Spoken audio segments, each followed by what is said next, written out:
and behind the scenes. Anything that happens here, you're going to know about it first. So welcome to day 2 at Nove Mesto. And today it's all about the under-23s. The men start at 3 o'clock and then it's the women at 5, taking on the full cross-country Olympic distance.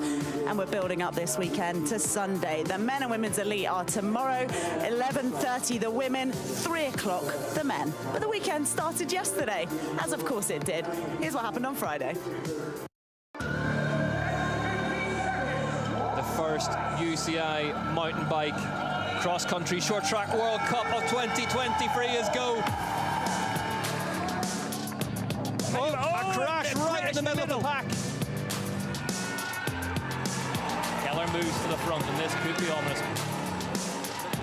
You can see now Richards taking control of this one at the front. Last lap. Keller digs deep. Steger beside her. Who's going to get it as they come to the line? And it's Laura Steger from Alessandra Keller. What a race bar. And they're off. It's high speed. They're all still together. It's all still to play for. And it's hard to pick a winner amongst them.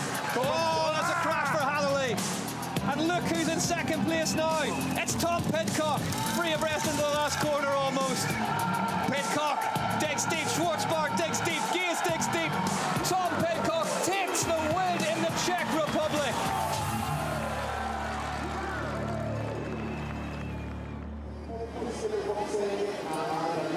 What a night that was. We had an amazing time here at the iconic biathlon track in Nove Mesto, which you can see is looking fairly bright and shiny today. No sign of the rain that we experienced yesterday. And we're here in a very, very busy warm-up area as the under-23s get ready to get on out there. And joining us today, who better than to chat to you about all of this? First up, we've got your friend of mine, Bart Brentjens, back again. We didn't scare you off, Bart. No, I'm ready for the next round. Under 23 races today, cross-country on Olympic discipline on the full course, and it will be a lot of excitement today. It's going to be tough, and your commentary has been a real highlight for everybody so far. You've been enjoying it? Yes, it was great, the short track, what we have seen so far.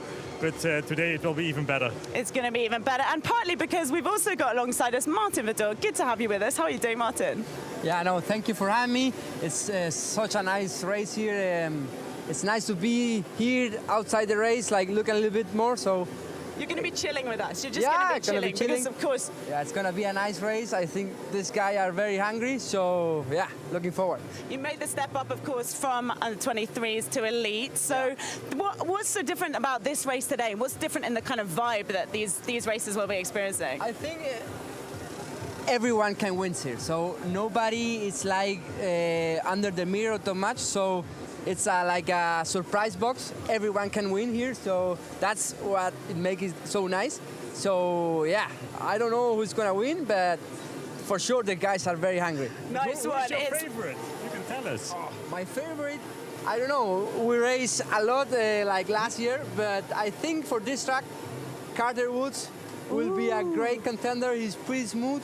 He comes from Canada, a lot of woods and technical section, so I think that guy is gonna be very strong, and he has also a little bit of experience in his last year, U23. Nice one. Okay, well, some of our team did pick Carter Woods. We'll come on to that in a sec. Just a quick word, Bart, on the course, of course, because we are doing Olympic distance cross-country today. Yeah, it means a mass start all together, all the riders together, a 4 kilometers course, a lot of technical climbs. This course here has a lot of routes, very technical terrain, but also the descents are very fast.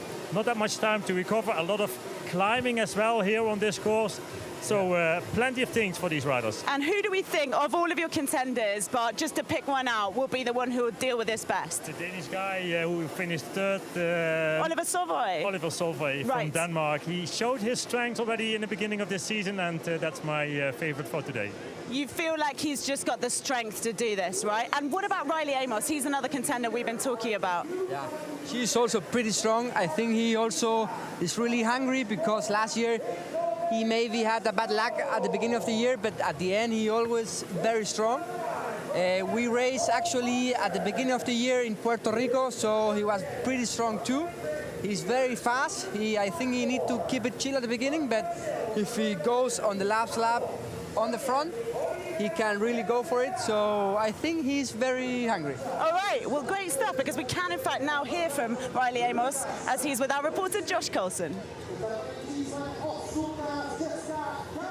Riley, that was a violent way to start the weekend with the short track. A great result. How does that prep you for today's cross country?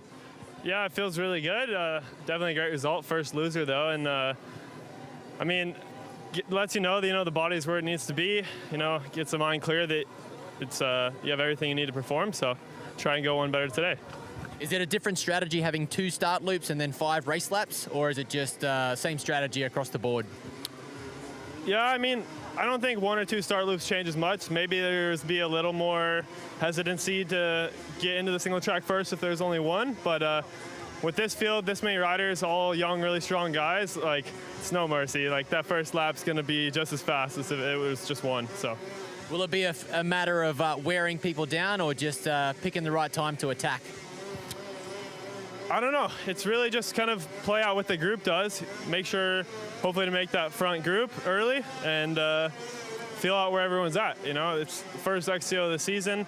Obviously, you can only go off of how well the guys are riding in the short track, but no concrete plan yet. Just play it out and be patient.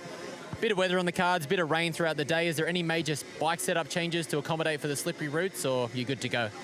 I mean, I didn't ride the track today. Just looking at what I've seen, it doesn't seem like the rain affected much. Maybe a little bit slickness on the routes, but I didn't change anything versus how I would set it up for the dry. So, have a great day. Thank you. You too. Riley Amos there, building up to his race today in the under-23s. But there's plenty more people we want to think about. One of them, Adrian Bourquis, of course, won on Thursday, right? What do you make of him? Yeah, Adrian is actually crazy fast.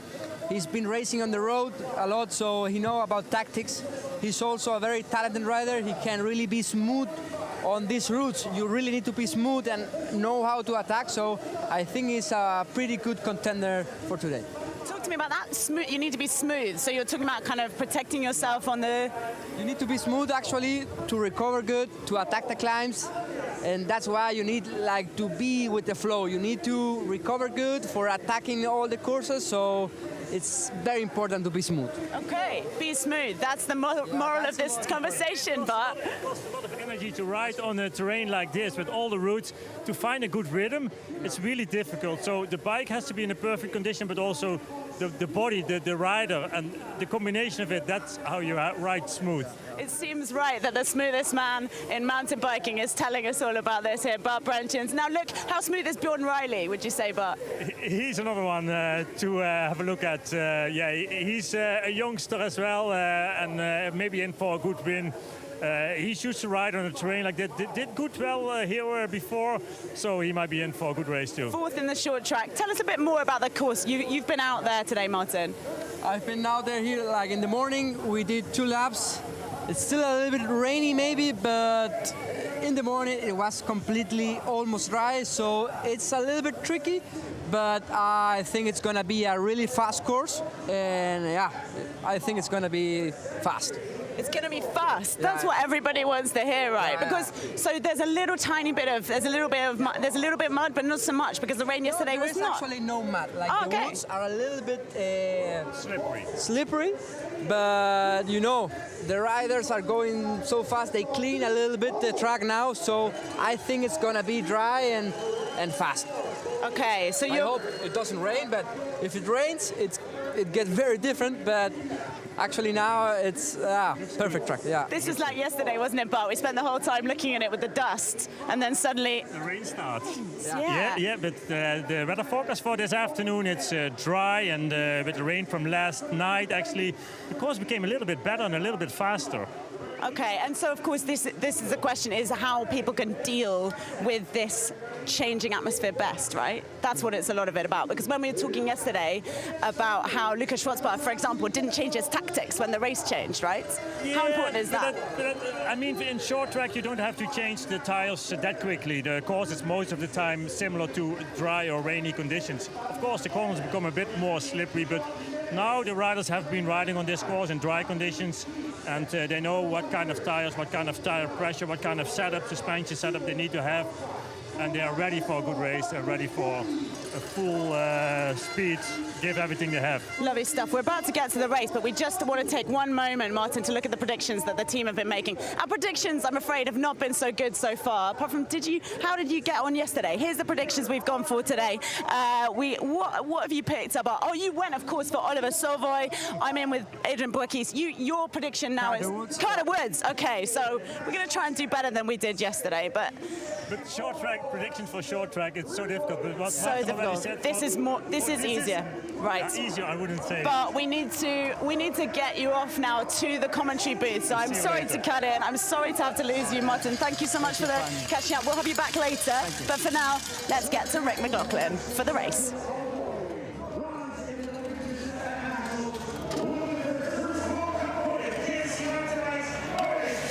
A big rider with a big future ahead of him.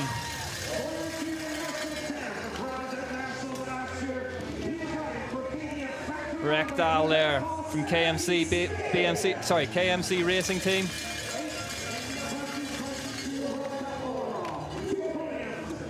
Madisque from the KTM Factory MTB team in France.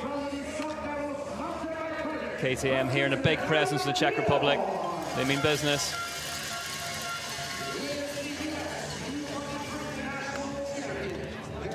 Dario Lilu from Switzerland. Soif Tyrolean.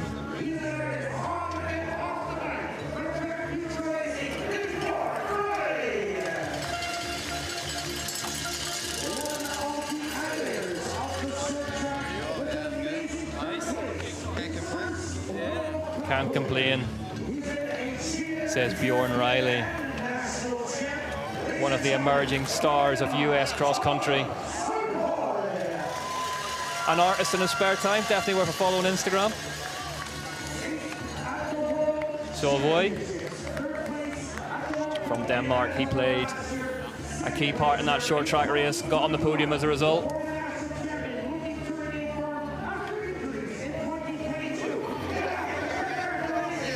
Definitely one to watch here, likes the place a lot.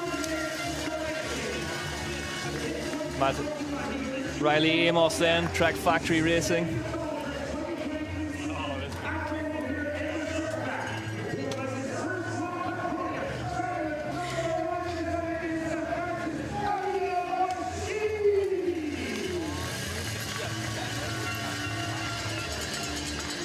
There he is then, Boashi, winner off the short track. Good luck today, buddy. Certainly somebody that has set this particular corner of the Czech Republic alight. Fancies maybe doing it again this evening. Well, as there is confirmation of your first 8 on the grid, I am joined in the booth by the original, and some would say still the best, Bart Brenchens. Bart, another exciting season of under-23 racing ahead of us. Yeah, especially this category, under-23, is always a very nice category to watch. The youngsters. And for team managers like yourself, an interesting proposition. Yeah, that's also good that, now that for these guys, more visibility as well. I like that. A chance to make your name on the big stage, and there's none bigger than the UCI Mountain Bike Cross Country Olympic World Cup. And here we go, business time. The tape is removed. And it's almost time for the nerves to stop. And who is going to lead them up this first climb? And they are off. They are racing here in the Czech Republic. Bjorn Riley with a great start. So 2 start laps and 5 laps riders have to do. So Bart, just explain to new viewers then the purpose of these start laps is to try and thin the herd out a bit, isn't it? Yeah, that's to spread out the field a little bit. And as you can see here, over there in the first corner, a left-hander, high speed. Sasha Udima in the green kit. Riley Amos going well for Trek Factory Racing out front as well. But also, yeah, they try to have an exact race time in total. So that's why they do 2 start laps plus 5 full laps. We are being treated to some onboard camera work as well today. A nice shot this, and you see how hectic it is. From Corin how Carrick fast Anderson. it goes. Corin Carrick Anderson from the UK, very kindly offering his services as a camera vehicle for this one. So many riders in the 23 man category. What's the key to a good first start, Luke Bart? Is it just making some space for yourself, being safe? Yeah, try to be in a good position. These riders know as well.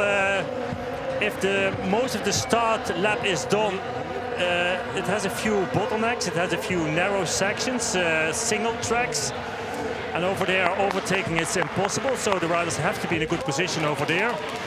And where they are right now, that's still the start lap. It's not a part of the cross country, the original course. So actually, when they're entering the first tech feed zone, actually it's only tech zone over there this year. From there on, it's the original course.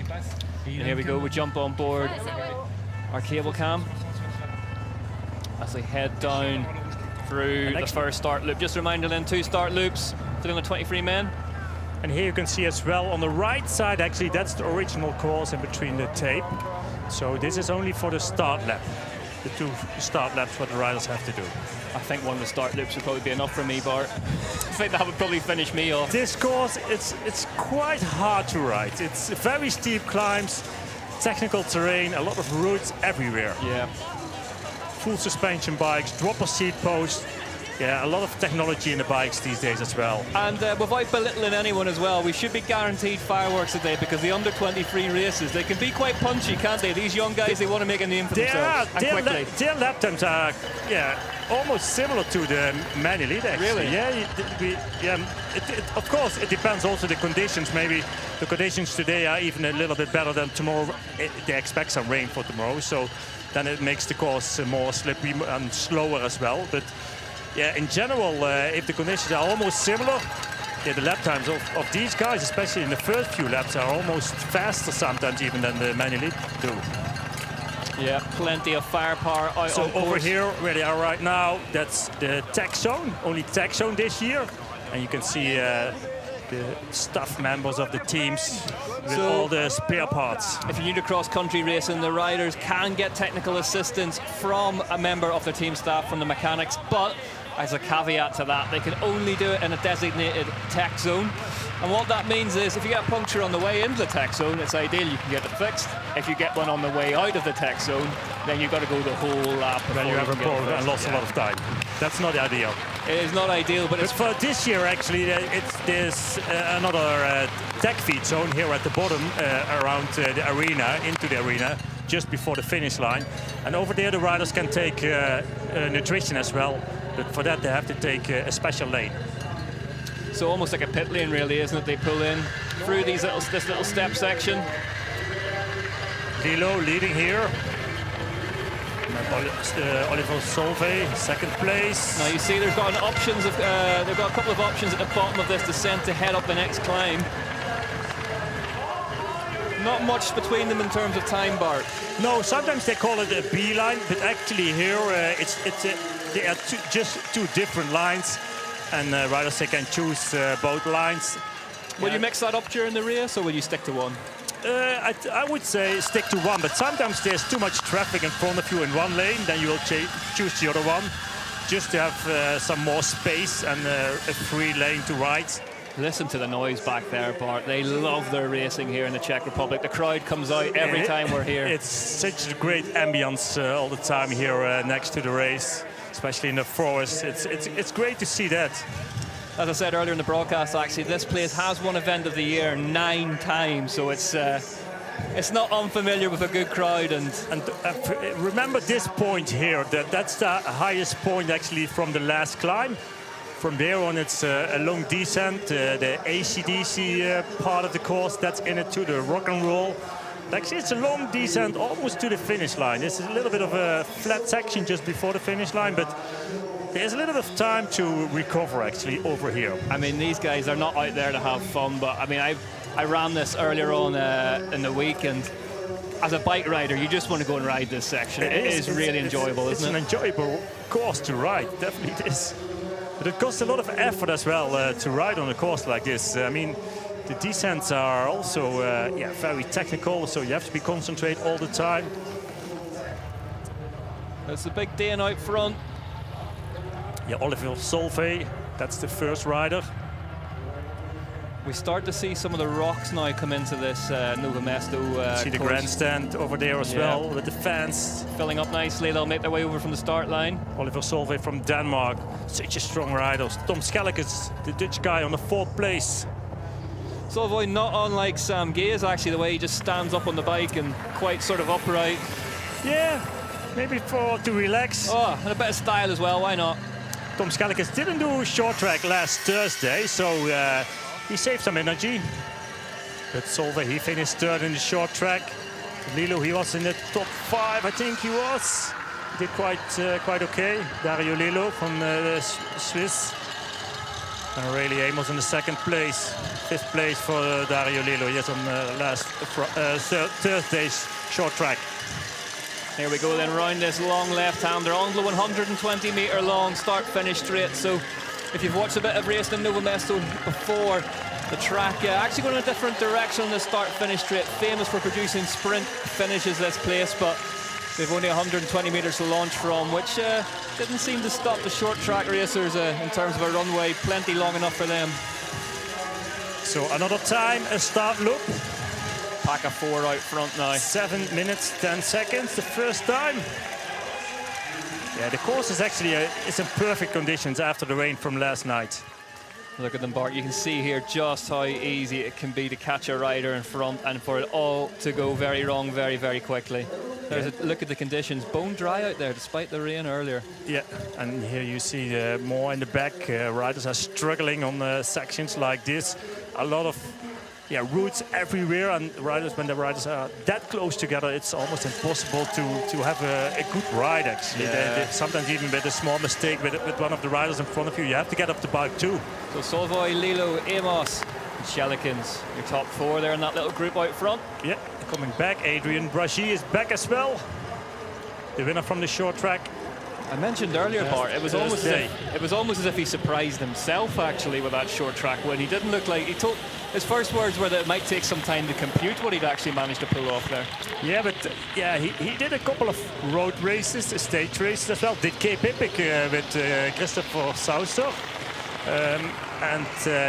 It makes him strong actually, and that's what he showed last Thursday. Christopher Sauster, of course, one of the living legends of cross-country racing, and by no means an easy teammate to live with on an event like the Cape Epic.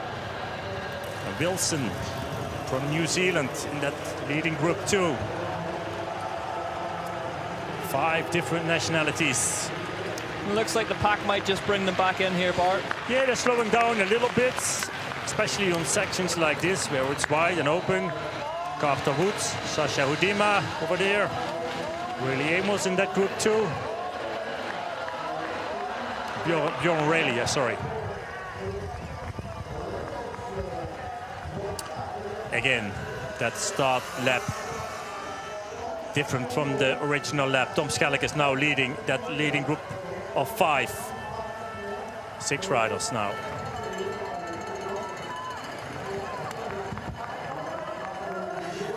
Adrian Brachy in that group. Rayleigh Amos. Track Factory Racing. Amos, one of the many actual young talents from America starting to come through now, Bart. They're starting to machine them out now, the Americans, aren't they? That the momentum's definitely with them in terms of young riders. It is, yeah. They have a you see, now big group of strong riders. This is where you can get problems in cross-country. If one rider gets off in front of you, you've no option but jump off yourself. And those carbon fibre cross-country racing shoes aren't really the ones for running up rocky escarpments. Perfect for riding, but not for walking. Not great, yeah. So if you're watching mountain bike, not the best ones. Not ideal, no, suboptimal. Yeah, if you're watching cross-country racing for the first time, they're very similar to road shoes that the riders wear. Actually, really stiff carbon fibre soled with cleats that allow you to clip on and off the pedals. There's a little bit of, there's a little bit of float from walking side to options side. too with these shoes, but the carbon sole definitely is very stiff. You wouldn't head out for an all-day hike in them, though, would you? That's Not at all. Although I have been on bike rides that have felt like feet that. at the end. For sure. Tom Schellekes, Dario Lillo, Aurélie Amos, Ned Wilson, Solvay, and Adrien Bragi from France. And that there's Luca Martin already. Will they be getting some information from the team there, Bart, as well? Oh, it is, yeah, but also the riders, they see each other on the climb like that. They are not that far out of each other, so very close together, these two groups, and probably they will come back together again. Yeah. But the speed is high, and especially if they go into the first full lap. Riders, they have even more climbs in front of them all the time. And the time in between these climbs, actually, to recover, it's almost nothing. That is the big thing about this Nove Mesto That's Nove Morave Mesto. track. Is That's how it is. The descents are good, the climbs are tough, and they keep coming at you. Yeah, there's almost no rest in between. Here you can see that as well, how fast it is in these descents, and how tricky it is as well. It keeps swinging at you as a track. There's very, very little places to recover. So different options for the riders. Sasha Udima. Sasha is actually his nickname. His official name is Alexander.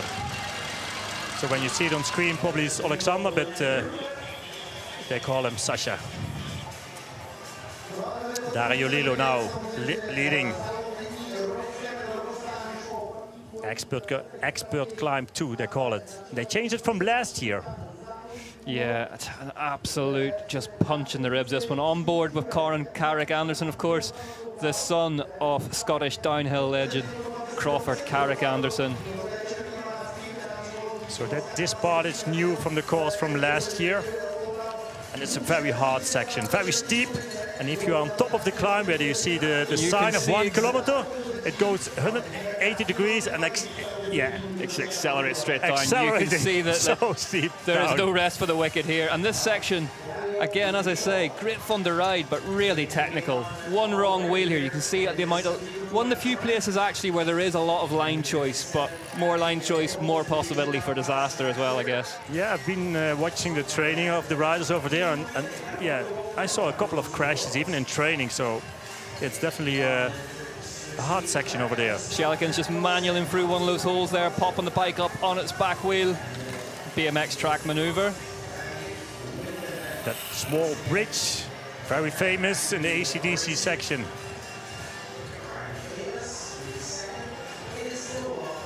Riders making their way back down towards the Vysočina arena. Yeah, on part like this, dropper seat post down, suspension full open, front and rear suspension. Yeah, big group. Luca Martin here, the French champion. Carter Woods, the Canadian champion. They're pretty much back all together again, aren't they? Yeah, a group of 10, even more. So interesting to watch this race.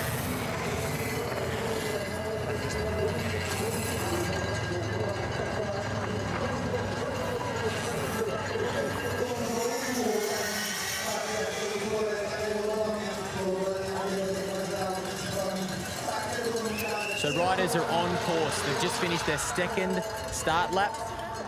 What they have to be careful of now is how many matches they've burnt already, how much energy they've expended to get into that position. Now a lot of the players are up the front. They're tight, they're compact. They're being smart, they're being cagey, but right now they'll get into the woods, they'll get into the technical features. Now all those short, sharp, punchy efforts are really going to compound. They're really going to come into play. Now the race begins. So they've played their first card, they've made it through the start laps, no issues, no dramas. They've got a few short seconds here over these pretty sweet little jumps. Take a breath. This is one of the only chances of the entire course that they can recover. Have a breath, reassess, start their next plan of attack. Here we go.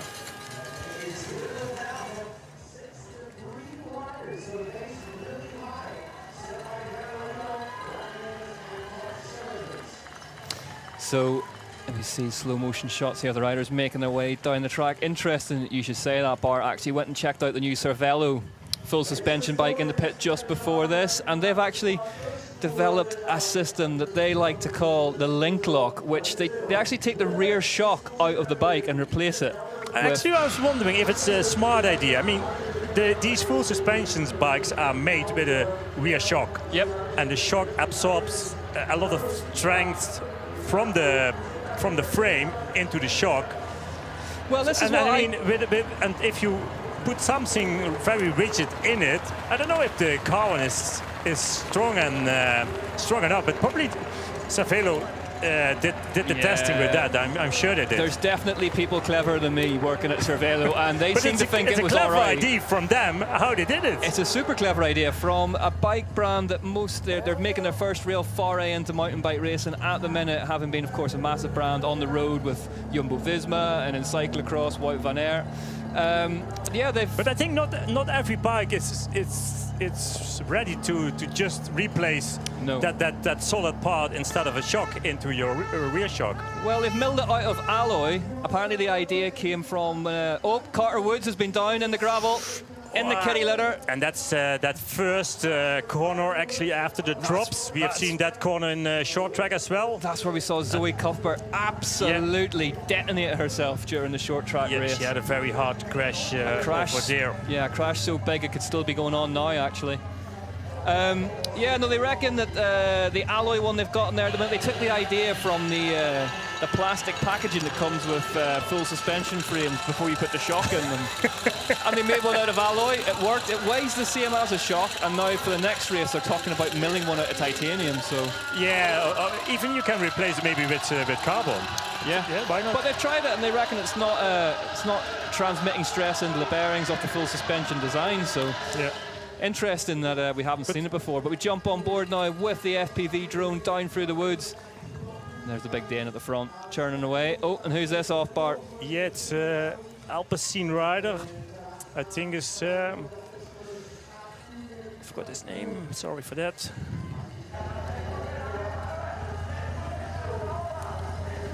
And here the first time in the rock and roll downhill. A very technical part of this course. Cross-country bikes, they run extremely low tire pressures. And whilst that's great for rolling resistance and energy retention, it's not great whenever you come into a load of big spiky rocks at high speed. Riley Amos out the front of this one still for Trek Factory Racing. Trek really have built a roster of stars across all the mountain biking formats for this season. Big names left, right and centre.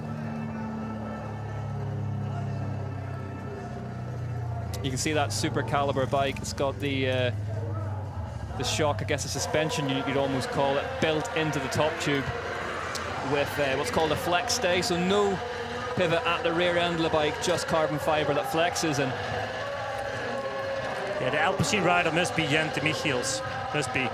That was on the tip of my tongue as well, yeah. Here we see the really, really steep climb. The leading group. A big group. It's a big group, and it's a big course climb. like this. Making short work of it at the front. Riley Amos. Yeah, Riley Amos showing his strength. Yeah, and this climb actually, it's so hard to ride. It's so hard, and with a bit of water on it. I remember trying to do it one year, and the back wheel just wants to spin up on you at every possible. But also these roots, they are disturbing actually your rhythm. Riders, they have to be, what Martin Vidauer said in the pre-show as well, have to be smooth on a course like this. So actually, yeah, it's so bumpy. It disturbs your rhythm all the time. Martin Vidor, I think you could probably best describe him as the Archbishop of Smooth, actually. He's a fantastic rider to watch. Really enjoyed watching him during the short track. Rides like a downhiller. He won the cross-country under 23 race here last year. He won every round last year, He won every round, except Andorra. Except Andorra. And except Worlds. And except Worlds. Let's not mention that to him. It's quite big. Don't forget. Yeah. And here we see that rock and roll, the famous rock you garden. can just see those rocks. Will take no prisoners. Riley Amos, though, still time for plenty of style. Great to see, but it's just how far the sport is. Not saying that you weren't a stylish rider in your day, Bart, but it's a different sport now, isn't it? The speed and the technical ability of these riders. Yeah, different bikes as well. I mean, 29 all over the place. Most of my career was with 26-inch wheels. Yeah. No 26-inch wheel bikes out there today. All 29ers just gapping through there. And all full suspension bikes, drop-off seat posts, where we have been talking about before as well. And also wider tires you see these days as well. Yeah. 2.4 is almost common. 2.4 is common, yeah. And as I said, they run inserts as well that we have to talk about. So to protect snake bites. Yeah, the inserts for these tires are kind of a bit, the best way to describe them is like a pool noodle, like a foam noodle you'd use at a swimming pool. And it is. You can get them inside the tires and it just prevents them from being burped or from losing air. But yeah, the cross-country bike's now so aggressive, so much fun to ride. And the speeds have gone up and up as a result. One of those last shots there, you saw a really good demonstration of just how many line choices were open to these riders. Some gapping, jumping from one route to another, others manualing through, and others just putting both wheels into it, letting the bike soak up the damage. Dario Lillo leading. Riley Amos behind him from the USA. And then Solvoy from the Denmark. Tom Schellekes on 4th place. The mechanics there hoping for a quiet afternoon. And here we see it again. Bjorn Riley. Bjorn Riley. As I say, an artist in his spare time. Worth following him on social media for some of his artwork. Yeah, he does. Yeah. Yeah. Beautiful. Coming back together, that leading group. So Bart, will these riders, will they have things like gels and bars and stuff in their pockets? Is there any place you can actually get to that in Nove Mesto na Morave? It's such a rough course. Yeah, there's a little bit of time around the arena on the asphalt, so the start-finish straight. But what I saw actually now, just before the start, some of the riders, they put their gels on their bike. And that's because probably normally they take it in the tech feed zone. But it costs a little bit of time if you're entering the feed zone at the bottom, that second feed zone just before the finish line, to take a gel. So what they did, or they take it with them into their pocket in the back of the jersey, or they taped it on the top tube of the bar of the bike. Lillo off and running here. Yeah, he made a small mistake, and it's really hard to get on your bike again and keep on riding again. So you see also these small mistakes, they will count at the end. It's just cost a lot of effort again, and here you see, yeah. Oh, he was actually off. Yeah, but that's because of the roots, slippery roots. Yeah, nice. See, I wouldn't count that as a crash, Bart, because he never let go of the bike. My ones, I always let go of the bike. It's not a real crash. To it. I think his front wheel slides away, and yeah, just slipped away from him, didn't it? Yep. And you can see what we mean here. Just round that tree, and then you're straight into a technical descent. Yeah. Oliver Solveig. Solveig, just a little bit of a gap now after that crash from Lillo. Yeah. That's a nice line. And you will see at the bottom the gap is even bigger. So if you're now a little bit of a gap for him too close. If you are tuning in later in the season for some World Cup downhill racing, line choice a key part of downhill especially, but mountain biking as a whole, where you try and draw the straightest or possibly the fastest line between the obstacles, between the trees, between the routes. Downhill, enduro, and the gravelly disciplines, definitely somewhere where that art is practiced to the best. But the cross-country racers, as speeds have gone up as well, something that's become vitally important for them. And these bridges are built for the spectators to get over the course. Capacity crowd expected tomorrow, of course, for the elite level cross-country Olympic World Cup races. Oliver Solveig from Denmark.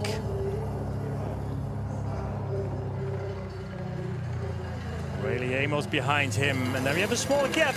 Yeah, they're just, I wonder if they'll start to work together a wee bit here, Bart. They might be. There is Dario Lillo. He made that little mistake, but it cost him a little bit of time. And if your strategy is now to take a gel or to take a bottle for Dario Lillo, it's impossible. You have to close that gap first. You see the leaders are both through the tech feed zone. And now we have a group of 4 chasing chasing hard to close that gap. These two There's a gel going in for the taking Dane. the opportunity for a gel, like you said. They can't get to it though. They have to take the energy to them. What will be in that then, Bart? Sort of caffeine, fast carbohydrate, sorry. Actually, gels can have with or without caffeine. And especially when it comes down more to the last few laps, they will have a few gels with caffeine too. But it's actually fast sugars, you can call it like that, and they will take maybe 2 or 3 during the race, and probably even 1 just before the race. But also they have to drink their electrolytes or their energy drink, and that's mostly in the bottles. And I take it that'll all be like pre-planned before the race, Yeah, will it? it's a real race plan, what they have in mind, what they discuss with the coaches, with the masters. And most of the time the bottles are numbered as well. They will take it in the second or the fourth round lap. So that's definitely a strategy what they make before the race. It's a fascinating sport in terms of hydration and nutrition. They work out exactly how much liquid they will need throughout a race, and the bottles are then measured out scientifically. I mean, the bottles are not completely full. They're most of the time just 200 milliliters of drink in it, not more than that. It's all weight what they add to the bike, what they don't like to have. It's all weight, cross-country racing. Blackmore, the number 23 on his bike, he's in that group too.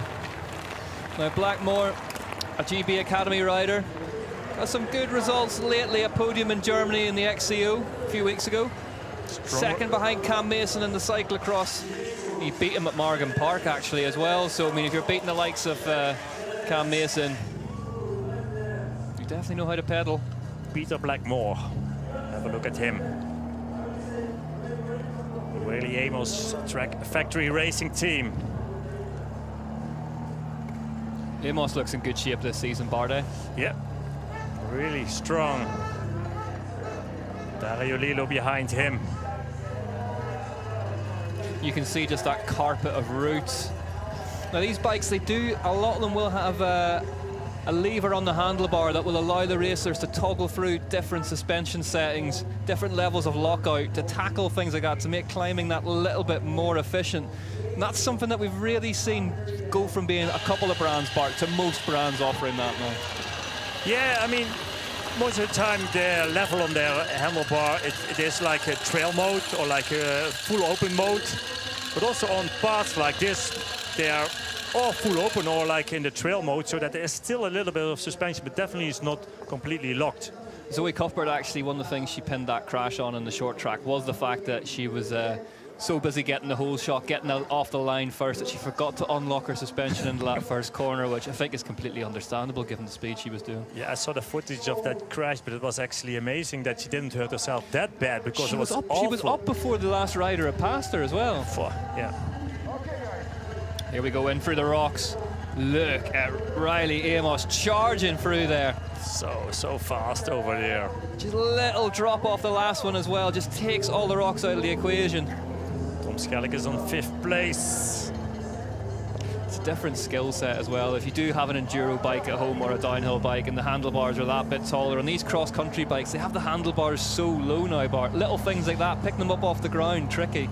Yeah, I mean, there's a combination of suspension, but also weight of the bike, aerodynamic. It's important actually too. Maybe not that much in mountain biking, but still, compared to an enduro bike where you only ride down most of the time. Here in cross country, you need to go also on fast on the steep climbs.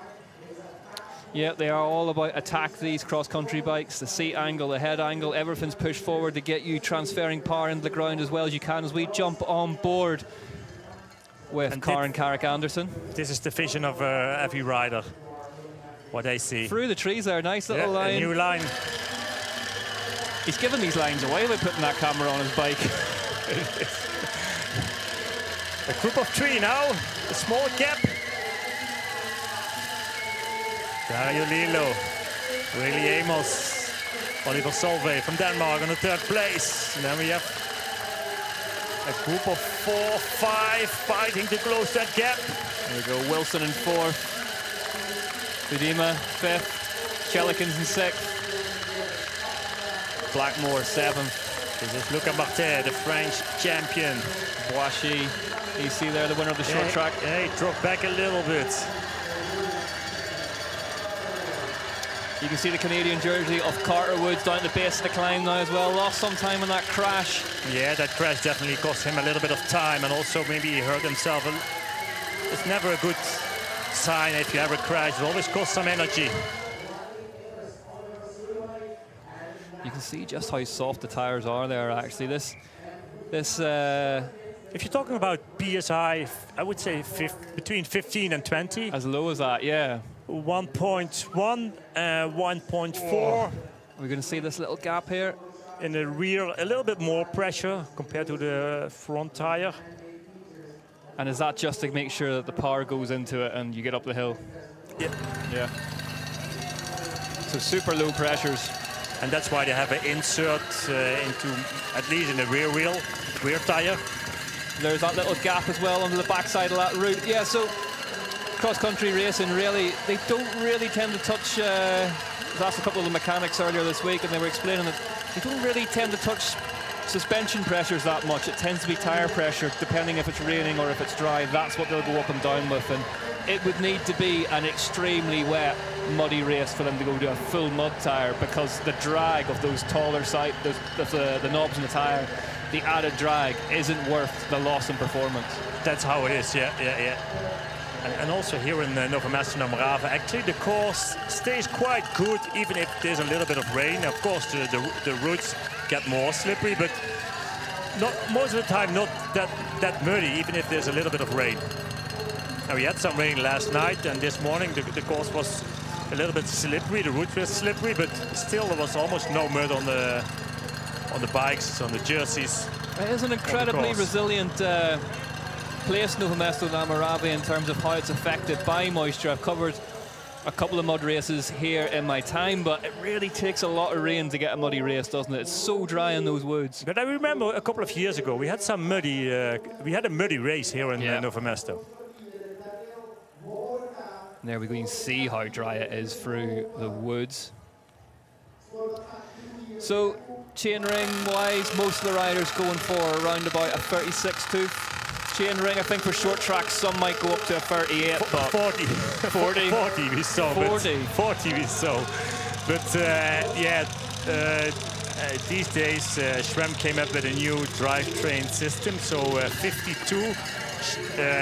52 on the rear. In the rear. Yeah. So I think even like Nino Schurter tomorrow, probably with a 38 chainring. 38 chainring. That's what I think. If I had a 38 on my bike, you'd think I was going for some kind of land speed record attempt, but we see down into these double track there at the bottom, the A and B lines. As Bart says, not really that much to pick between them in terms of time on the climb. There's Blackmore. Yeah, good ride you for him. You can see him just popping the seat up. That Cannondale, lovely looking bike. So Dario Lillo is pushing hard together with Rayleigh Amos just behind him. Oliver Solvay, that different line. And now coming together again. And from here, actually, it's about 75 meters more climbing compared to the course from last year, but very, very steep.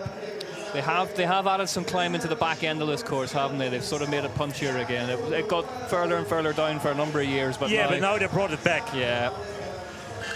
Better for the climbers. There is our drone. Bart's controlling that with his phone beside me here.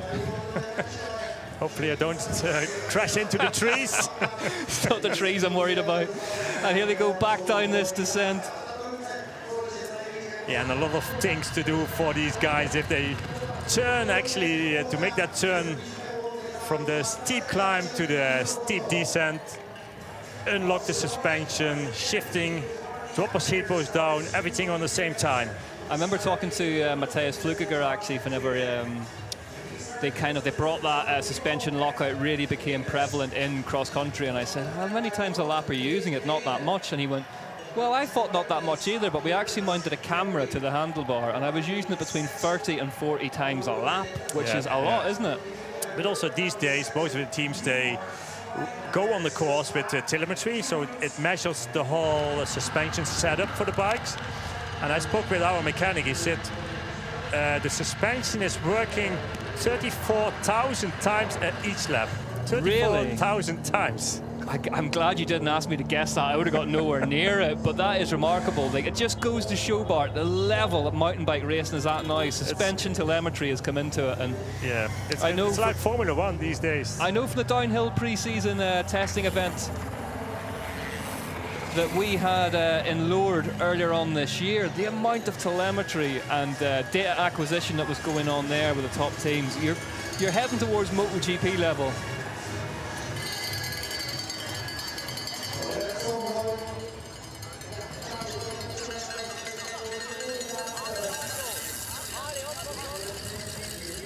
Three laps to go. The riders are now into the meat of the race. This is the crucial part.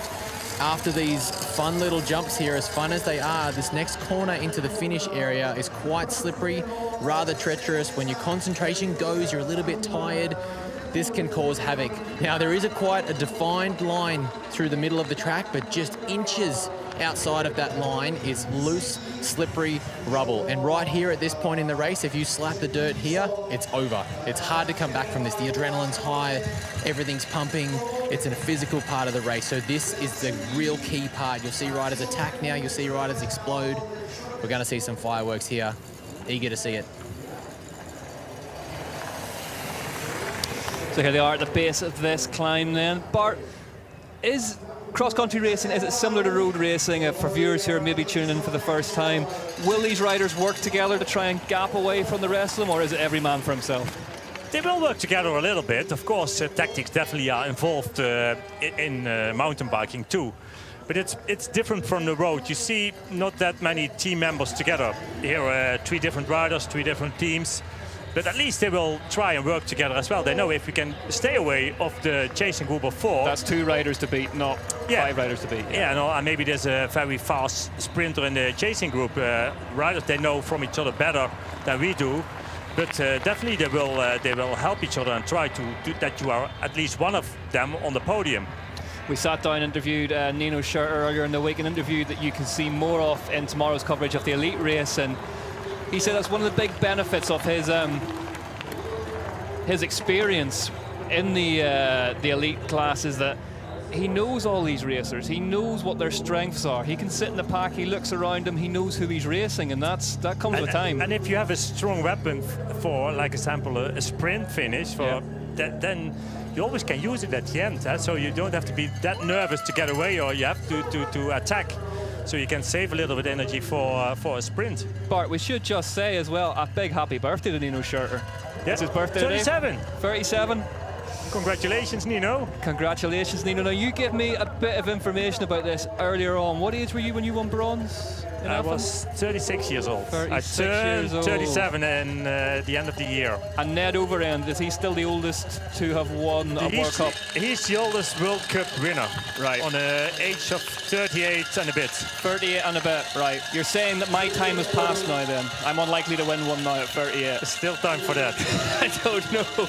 It would have to be a pretty busy few months for me to win one. But anyway, let's get back to it. 15 seconds, the gap as we watch the back of the pack coming down through that stepped section. Really good fun to ride this as well. Oh, that goes almost raw. Rear tire off. Rear tire off there.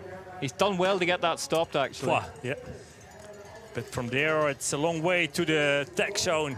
And he's doing the whole AC/DC descent to the tech zone. That's a long way. He will lost a lot of time with that.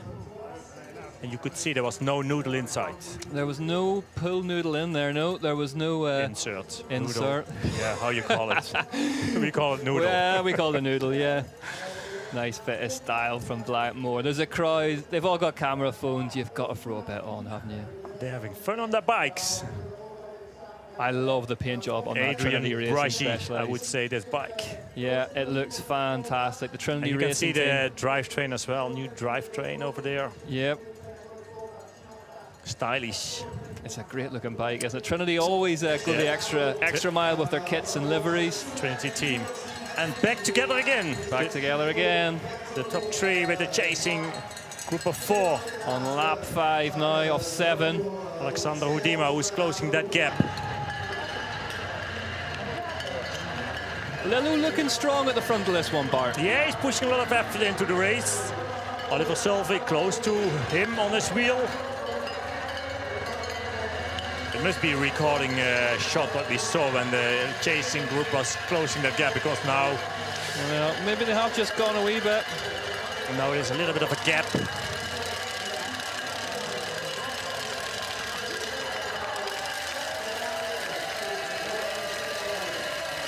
Tom Schelkes leading that chasing group. Sasha Udima behind him. Wilson, Blackmore. Luca Martin, and there, Rayleigh Amos. He has a Rayleigh Amos. He must be a technical, I guess, a flat tire. It must be happening in that rocky descent, the rock garden, as they call it here.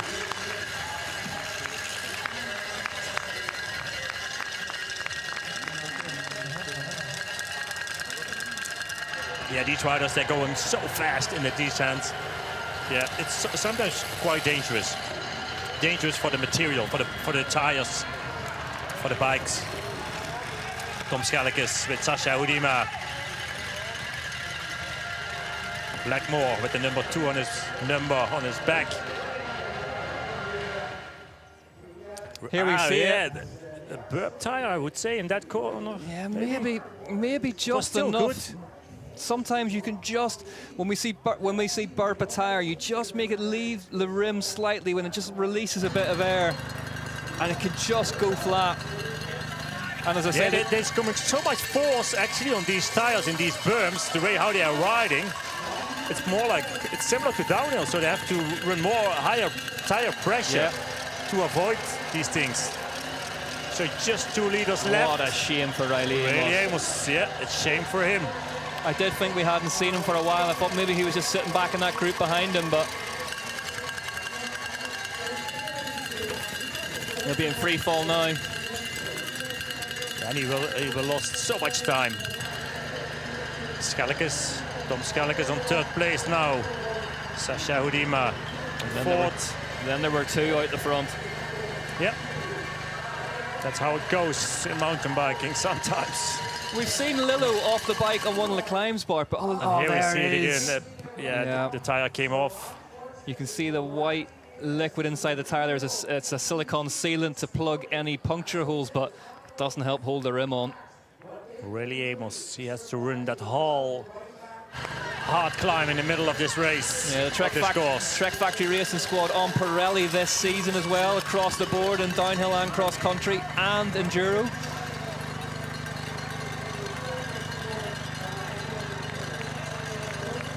This is the tech zone where Rayleigh Amos has to be to change his rear wheel.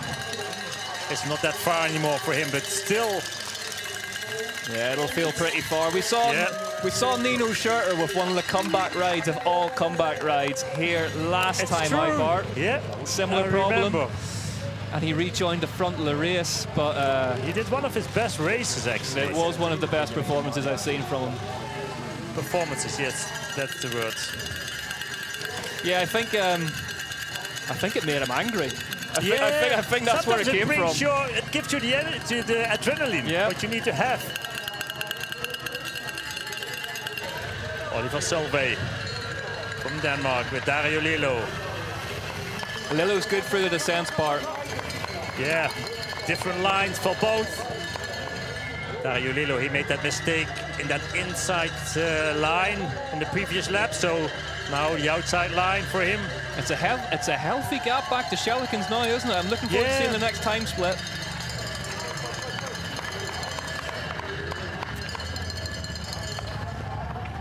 Blackmore.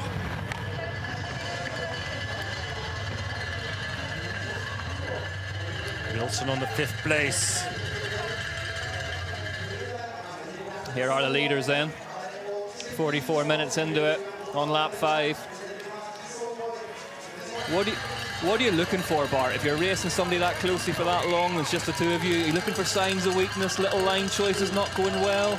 Yeah, you don't know if one of them is very strong in a sprint finish. Maybe they're looking for that. But of course, also they have to find out and testing each other on the climbs, on the different parts of the course. Maybe in the descents, they have to try and put pressure on each other. And we see now as well, now it's Solveig again who is leading with a small gap. So definitely they will testing each other and try to get away. Well, instead of sprinting against each other. Last night's winner in the short track, Tom Pidcock, did say after the race that he always knew that it was going to be a question of who led on to the start-finish straight first. Made that move early on, got into the last turn first, and then just let the blue touch paper. But I think Sam Gaze, he was actually convinced if he should have been in Pidcock's wheel in the last corner, he could have beat him. That's what he said in his interview. So it's not the same for everyone. It's not the same for everyone. And granted, one of those people is Tom Pidcock, which kind of, if you've got his levels of talent, I kind of think a win is always on. If you haven't seen the short track from yesterday evening, go and check out just what a performance Tom Pidcock put on. Stone last across the start-finish line after lap 1 and just quietly picked them off. No stress at all. Absolutely no stress. First few laps for him. Said in his interview he'd been out for a 3.5-hour training ride beforehand. I heard he had a call from his coach that he was in the short track, so he had to turn around to get back to the hotel and to change himself and prepare for the short track in the evening. Absolute animal of a rider, Tom Pidcock. Really just in fine and here we see form. Oliver Solveig taking that feed zone lane. Yeah, let's see how much it's cost. That's the only lane where you can take your bottles, your gels, and he took a gel and probably also a bottle. It's a couple of bike lengths there, Bart. Yeah, it goes a little bit of time. And now you see Dario Lewis keep on pushing, why not? Here we go. The strategies. Lap 6 then begins. In the penultimate lap. A little bit of a gap. A few seconds. Another problem for Oliver Solveig. Oliver Solveig. Just taking over the big diesel engine at the minute. He had a good earlier season. Here is that time gap. Let's see what the lead currently stands at then. 27 seconds back to the Ukrainian. Hudima, Shalikins in 4th. Sasha Hudima riding for the KMC mountain bike racing team. That's rolled off the tip of the tongue there. Bart Brengens, of course, the team manager of that particular team. But so I'm proud to see him doing so well today. What's his strengths as a rider, Bart? Where does he really shine? He's still very young, European champion junior 2 years ago. He didn't have his best season last year. He was struggling with some breathing problems. And as a team, we tried to find out what it was, but it wasn't not that easy to find out. Of course, the war, it started last year. It was February, March last year as well. So we were thinking about some mental problems as well. But luckily, he found his energy back in the off-season. And he already did a good start of the season. And yeah, he's a very talented rider. And luckily, he showed it today again. Going very, very well. Of course, Ukraine's produced some absolutely stellar cross-country riders in the past. But you see this right now, after the change of the lanes from the tech feed zone actually, against that fast lane Dario Lilo took, the gap is still there, these few seconds. Yeah, he can't seem to pull it back in, can he? So he took the opportunity to get away, and it seems to be that it's working so far. Dario Lilo from Switzerland. Steep climb over here. There's a little bit time to recover, and after that, actually, there's that expert climb 1. That little expert climb is really tricky. I remember having to ride it. Tricky, and here it is. Luckily, it's dry now, so... It's dry, but these rocks in the middle, where Lilo is just to the left of him, they're so shiny and slick from all the years. Just with a little bit of rain, actually, we were riding this morning, and we tried to get up over there too, but it was almost impossible to make it.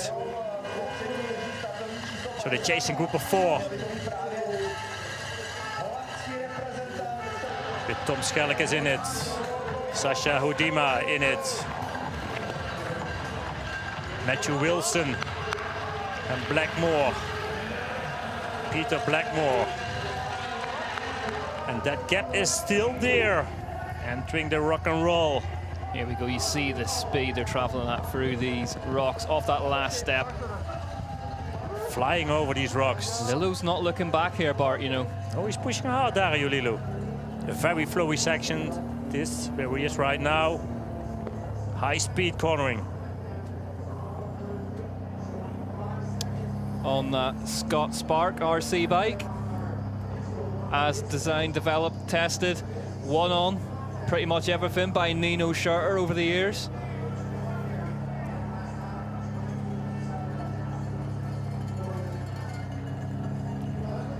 This is Dario Lilu.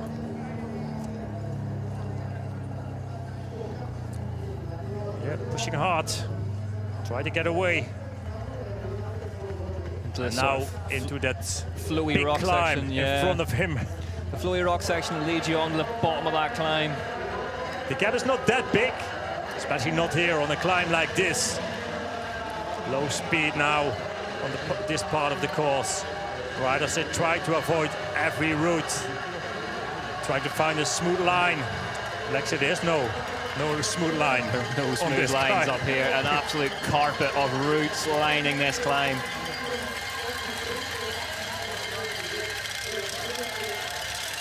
Has Lilu gone for the fingerless gloves, Bart? You never really see them as much these days, the mitts. No, it's a throwback to your day, that. Well, we had also some, actually here Tom Skelliges, he's without gloves. Actually, when I was young, I couldn't ride with gloves either. Really? No, I was without gloves. Yeah. Now I can't ride without anymore. No, it's better to have long finger gloves these days. Yeah, it protects your hands, more grip. But also, if you have a crash, it protects your hands as well, which is really important. They make them so lightweight now. All the kit these days is so lightweight. Yeah. Even in summertime, I don't bother at all to wear long finger gloves. Luca Martin there.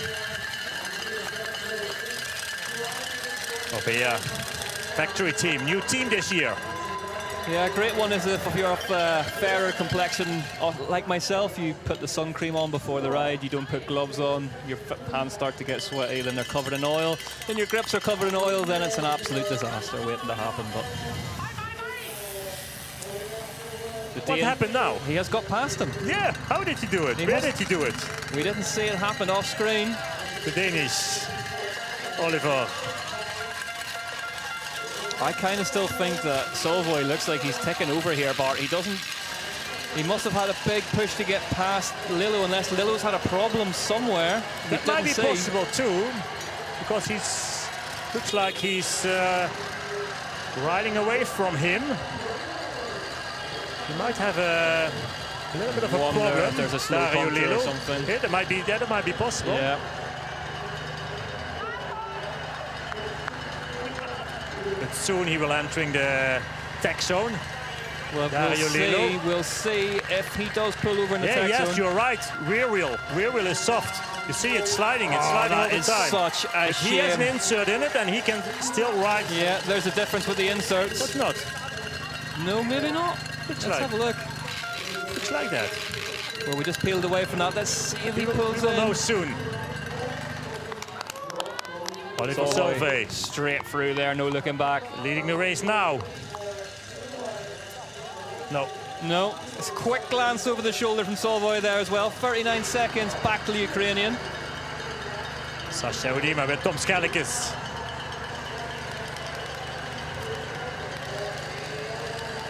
Matthew Wilson on 5th place. Alexander Hudima, his official name.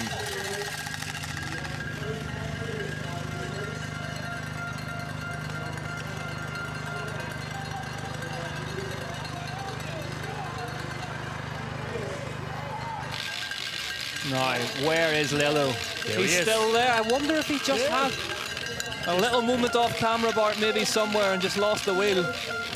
We did see it earlier on the race. He did lose the front end, slid out. I said it wasn't a crash because he never let go of the bike, so we'll see. He's certainly going down there fast enough. These guys are pushing really hard. They are, aren't they? This is it now, starting to wind up.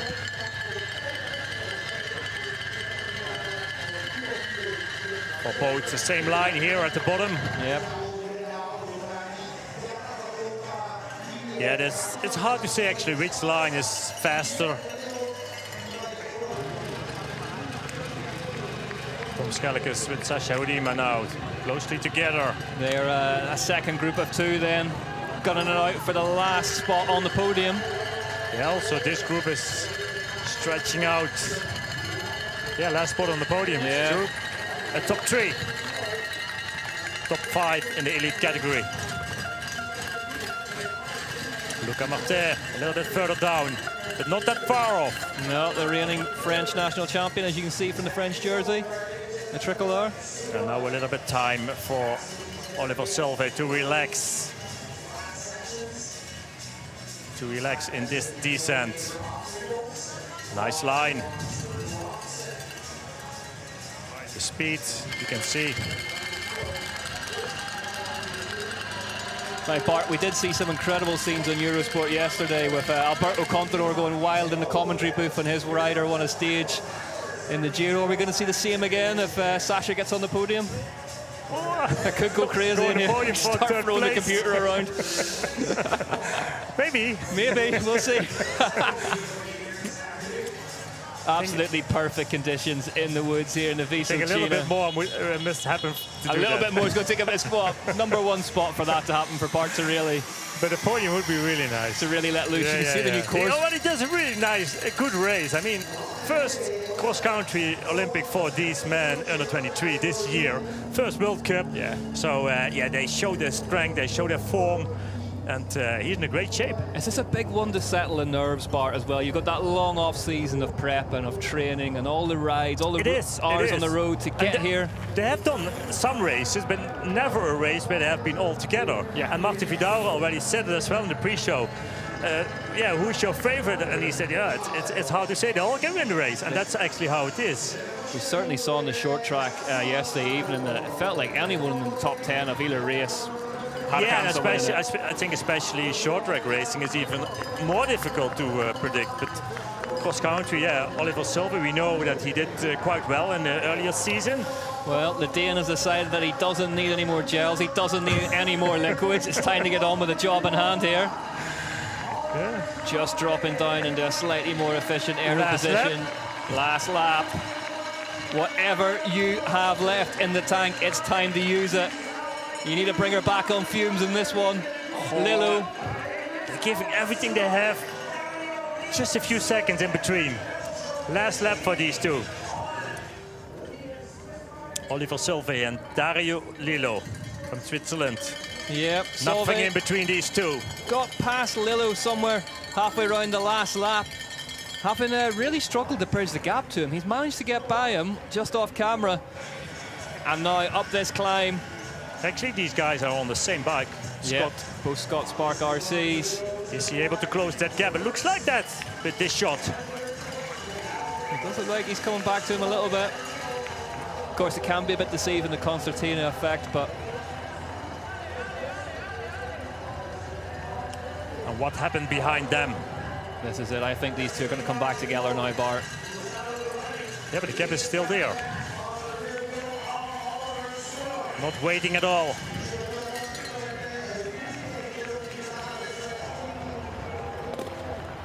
Coming together. Dario Lillo. Don't forget to Oliver Silve. Don't forget to stay right here for the under-23 women's race. Coming directly after this one. At 5 o'clock they start. And that will be fireworks as well.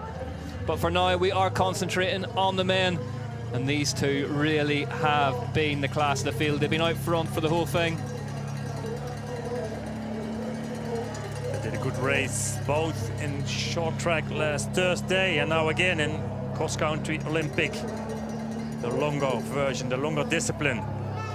Skalakis with Sasha Hudima and Matthew Wilson, the numbers 3, 4 and 5 in the race, chasing hard. Last lap for them too. There's a Dane and a Swiss out front.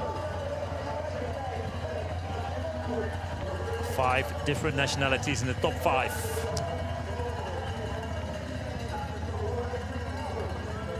Another chasing group is passing by. Yeah, it's still passing by the booth now.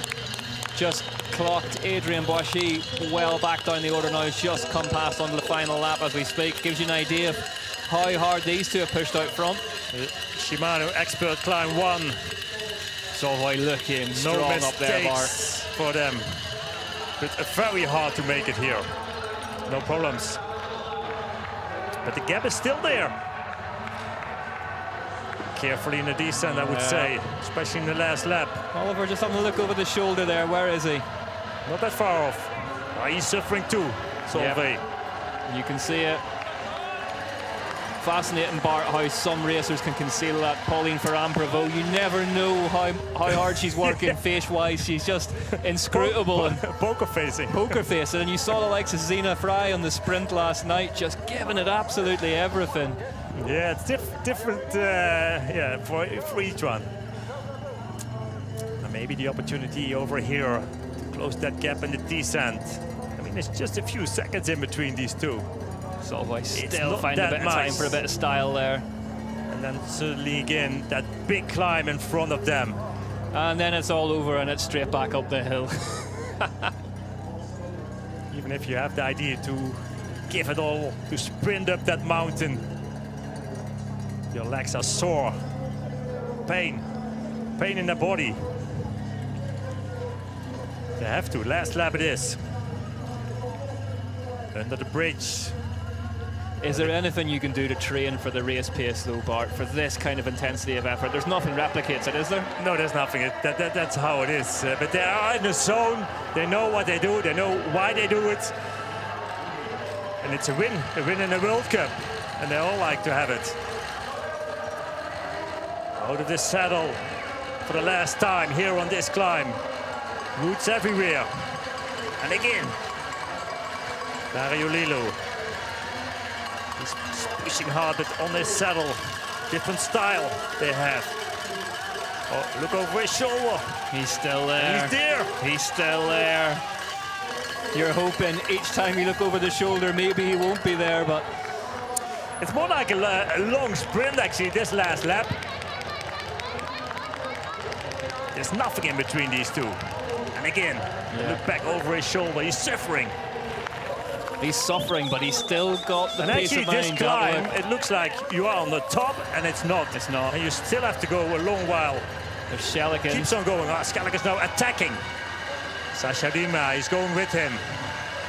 Schellikens riding for the Dutch national team here in Nove Mesto, Morave. Out of the saddle, really sprinting to the top. But Sascha Dima is going with him. There's nothing in between these two either. Matthew Wilson in amongst it too. The last spot on the podium. Yep, it's the business end of this one.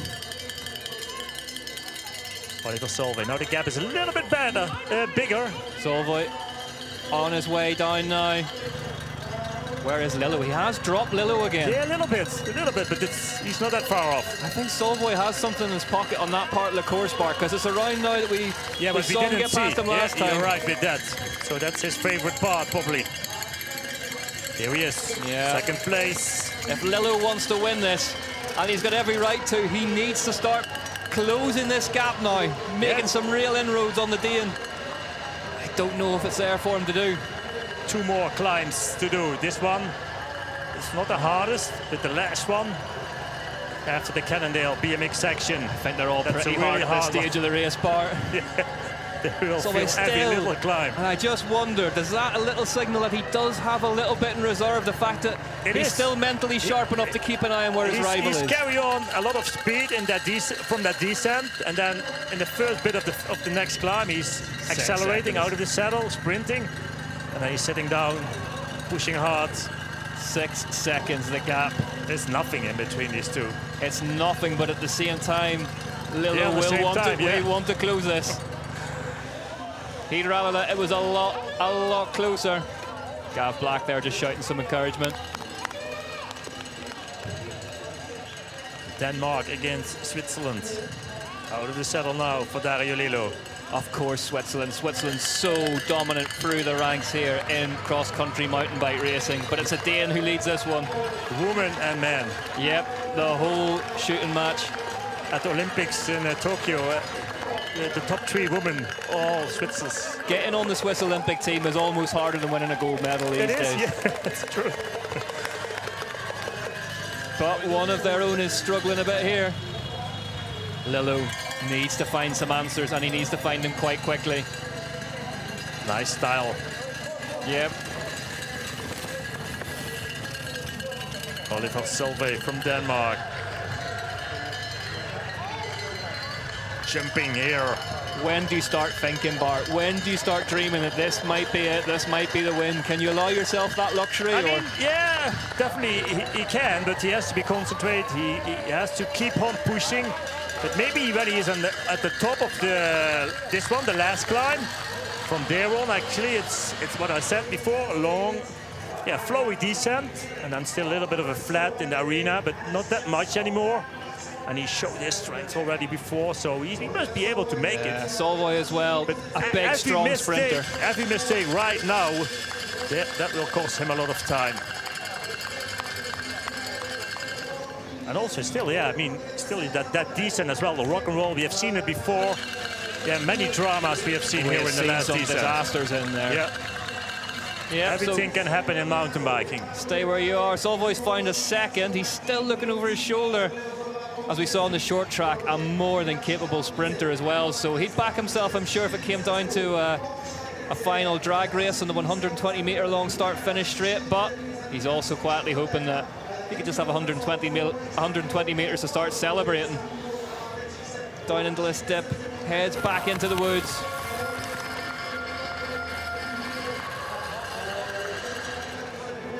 The last time here in this descent, AC/DC, a small gap. And he's relaxing still. Still looking. Yeah, he knows exactly how big his gap is. Smooth on these sections. Two quite long looks there. Maybe it's just starting to dawn on Oliver, but he needs to get these next couple of sections right. Nice little jump across that little road section there. The rock and roll for the last time. Just generating as much speed as possible from the track. Now, 8 seconds now. It goes up by a second again. He's shaking his head. Oliver Solveig, here he is. Coming into the arena almost. Telling himself to concentrate. Another look over his shoulder. The jacket, the jersey's getting zipped up, Bart.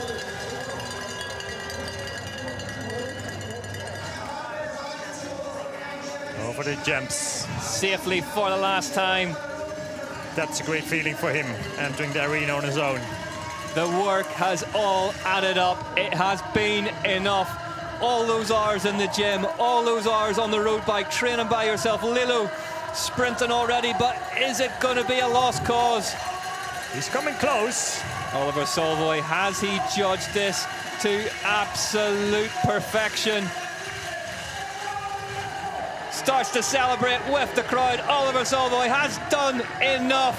The Dane looks over his shoulder one last time, gets up out of the saddle, turns it over one last time. Oliver Solveig wins the first UCI mountain bike cross-country Olympic under-23 race of 2023. Bart, a well-won race, that one.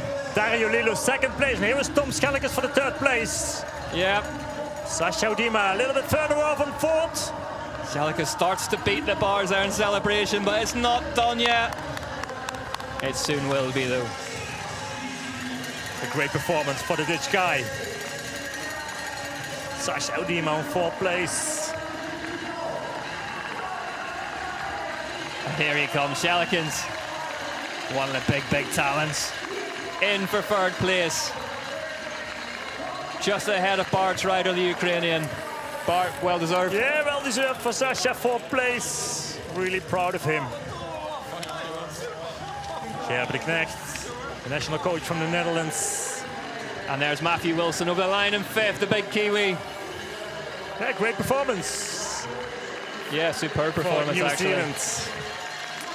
Luca Martin from France. Martin looks happy with that one as well. Yeah. Strong ride.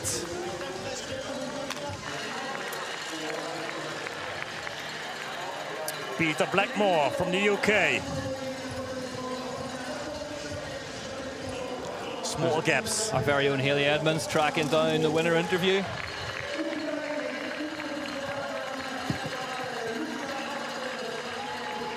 Absolutely thrilling under 23 race that. Would love to see. And there is a sprint finish further back. Oh, just on clips there. Thomas Maxson racing rider. Big smiles across the line for Luke Wiedmann. Carter Woods, what could have been? Giant Factory racing rider. Plenty more races to come. Well, Bart's got his running shoes on. He's heading down to the post show.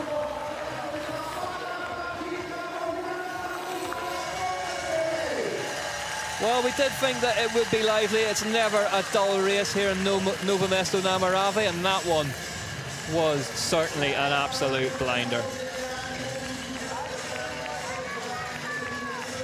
Savoy from Lillo, from Chelikins, from Hudima, from Wilson. That's your podium.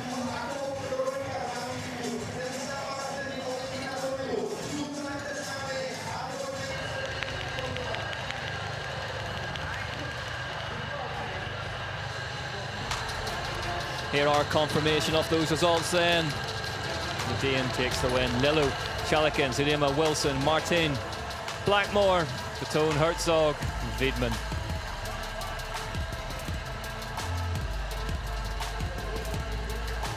Carter Woods in 11th. Adrian Boishy, winner of the short track, in 15th.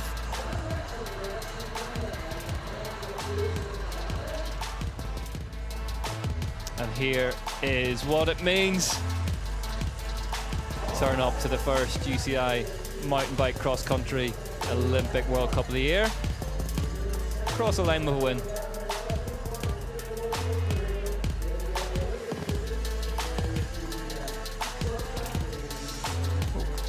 Well, we've seen him crossing the line. Let's hear now from Hayley Edmonds, who's with our winner.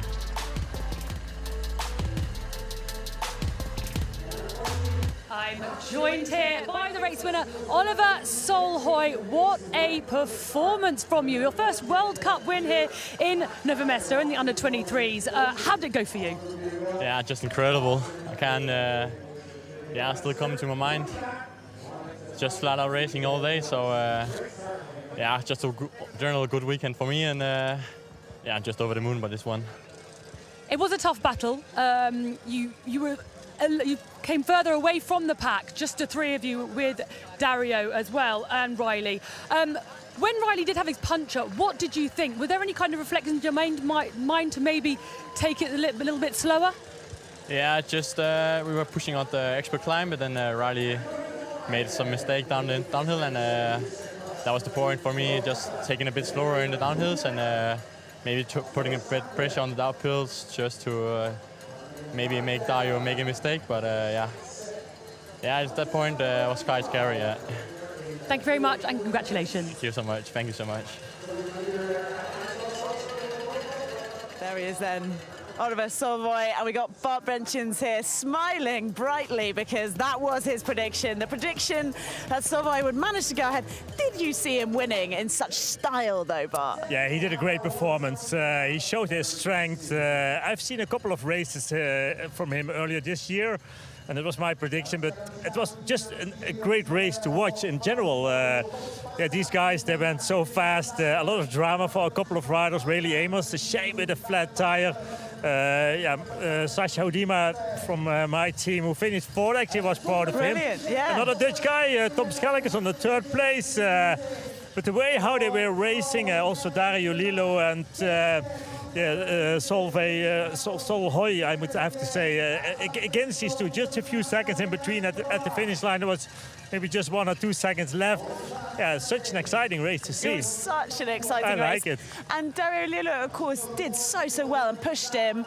We heard there Hayley talking about the gap getting extended towards the end, but they really pushed each other, didn't they? And we saw actually in the race, and we got some footage of it, that Oliver decided to take on an energy gel just towards the end. Yes, yeah. And Lillo didn't. Different strategies, and they need to have their energy. They have to need their sugars, their fast sugars, the energy. And it might affect the result at the end. That's how it is. It's nice to see these things too. Little details, you mean? Little details with a great effect at the end.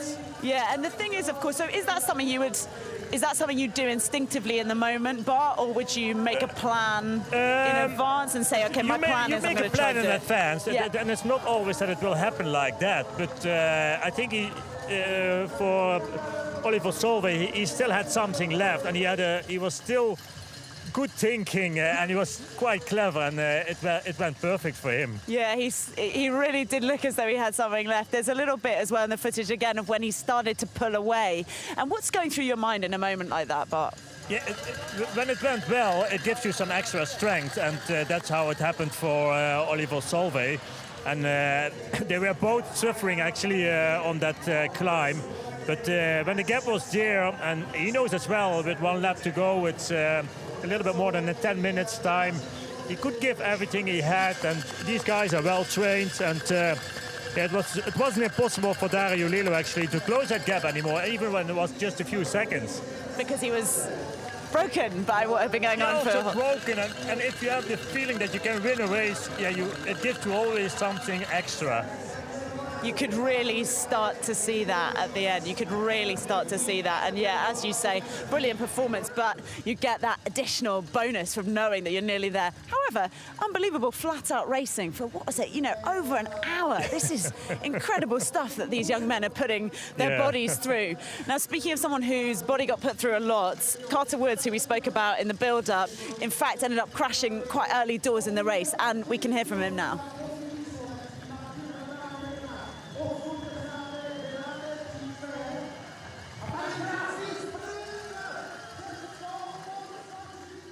Carter Woods, rough way to start, but you had a great positioning prior. Tell us what happened up there. Yeah, the plan was a conservative start, sort of how I rode when I won here 2 years ago, and I was right where I wanted to be, and I just stopped thinking for 2 seconds and front wheel over that berm, and it was rough. Rough place to start. How was the head? Were you able to settle back into a rhythm there? Were you angry? Were you just taking a breath and calm as can be? Yeah, there's no time to, you get flustered, but pick the bike up, make sure everything's looks okay. Obviously, you got so much adrenaline, you don't really feel anything. So you kind of get going, and yeah, halfway through the lap, you're like, oh, okay, it's starting to hurt, but I rode as well as I could, tried to snag some points for the overall, but it's disappointing not being able to show what I'm capable of. But you had a big group there under the final lap. Did that explode? Did you have enough energy to attack up the end there, or how did that final lap go with such a big group around 10th? Yeah, I've raced this track quite a bit, so just I sort of know where it tends to break apart on the last lap and where you need to go and where you can conserve. So yeah, I just waited until I saw the group was hurting, and just a little surge tends to kick them off the wheel, and then just steady to the finish. Great recovery, well done. Yeah, thank you. Carter Woods there with Josh Carlson, sounding a little bit forlorn, wasn't he, Bart? But look, here is the final roundup. Here are the times and the finishing places. As you say, a few good little fights, not just at the very top of the order, but down into 4th, and then also Carter Woods finishing just outside of 10th there in 11th. We really thought he was someone who could deliver something today, but these things happen. You have to be concentrated all the time, and just what he said, just a few seconds unconcentrated, and he slapped away with his front wheel in that first corner of the course.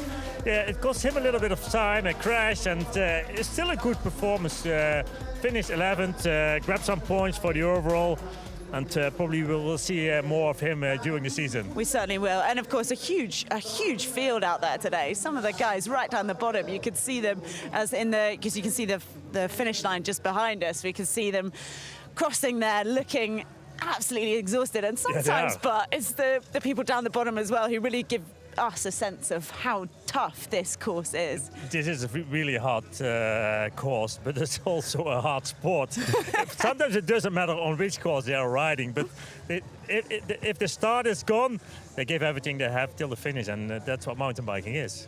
They certainly did, and someone who in particular gave everything he had, but it just wasn't quite enough is Dario Lillo, and he's with Haley now.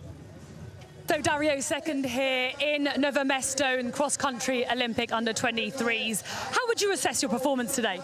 Yeah, it was good. It was a really hard race. It's always hard here in Nove Mesto. The track is quite physical. So yeah, and we were quite a big group in the front at the beginning of the race. And then yeah, we just the three guys were a little bit faster. We could open a gap. And yeah, then it was all-out sprinting till the end with Oliver. He was a bit faster than me. I had some problems in the last lap, but yeah, I think was a good performance from me today. After your 5th place yesterday in cross-country in the short track, did that kind of give you a bit more motivation and maybe to kind of do better here today? Yeah, it was special because it was the first time that we did a short track race before a World Cup. So like, yeah, it's new, and we had to adapt a little bit with everything. But yeah, I did some mistakes in the short track, but I felt that the performance was already there. So yeah, I just wanted to enjoy it today and try and see what's possible, and that's what I did. Thank you very much, and congratulations. Thank you. Well, it's been a good weekend actually for him, Dario Lillo, even if he doesn't cross the line in the... No, definitely. Yeah, very strong in short track and a good result today. And also a good confidence for him after these two great races from Thursday and now again. So yeah, more from him to see in the future, for sure. A lot to take away. And in third as well, we wanted to speak about your fellow Dutchman. Yeah, Tom Schellekens. I like to see him on the podium, even if yeah, my own teammate Sasha Udima, he beat him, but in a good way. And Tom had a lot of bad luck actually in the beginning of the season with some technical problems, but he worked really hard. I know him quite well. And it's great to see him for the first time on the 23 podium. And you could see him as well. And he was crossing the line, how happy he was. Big smile. And yeah, it's great to see that. To finish in third, yeah, you know you've made a brilliant achievement there. You could just have been outside of it. When you say you know him quite well then, the kind of training that he's been doing, is that what's impressed you? Yeah, that's what impressed me. Yeah. He has been living in Spain for almost all the winter. So he spent a lot of time for that, and he's a very talented Dutch rider. And we need these guys in the Netherlands to lift the mountain bike sport, and he's one of them who does it. You can't do it all single-handedly, but let's hear from him now. Tom, third place here in cross-country Olympic Nove Mesto under-23s. Are you happy with your performance today? Yeah, for sure. I'm very happy. I started a bit in the middle of the pack, and then I said to the coach, "From what should I do? Should I go full in the start lap and then look if I can go to the front?" And it was possible, and then I was immediately in the front of the race, and then yeah, it's so much easier. But I'm very happy to take the third place. Because of course you had Alexandra snapping at your heels. I mean, how hard was it to keep him off? Yeah, it was very hard. I did an attack on the root hill, but I can't get away. And then after that one, I attacked again, and then I had 3 seconds or something, and then he broke, and then it was all out to the finish. But I was happy to take the third place. Thank you very much, and well done. Thank you. You're right, he certainly was looking happy, wasn't he, there? Yeah, and also he didn't do short track last Thursday, because he wasn't in the top 40. So maybe he saved some energy, what most of the riders spent already on Thursday. So yeah, just a few seconds in between him and Sasha Udima. But yeah, great performance of both, actually. These little slivers of difference can make all the difference in a race like that, as competitive as the one we've just seen here. Speaking of competitive races, everybody, it's time to take a little look at our team predictions as a group. And Bart is smiling because he knows that he is top of the leaderboard. In fact, he is the only person who's managed to score any correct predictions. And it was, of course, only in the race we just had. So you are winning with 1 point against everyone else's 0 points. I mean, if you could... It's difficult. It's so difficult, the predictions, to make it well. Yeah, to predict. Yeah, thank you. That's very kind of you. Yeah. Some more people who are feeling more cheerful, perhaps, than the rest of us in our team predictions situation here are those on the podium who we can see now collecting their laurels.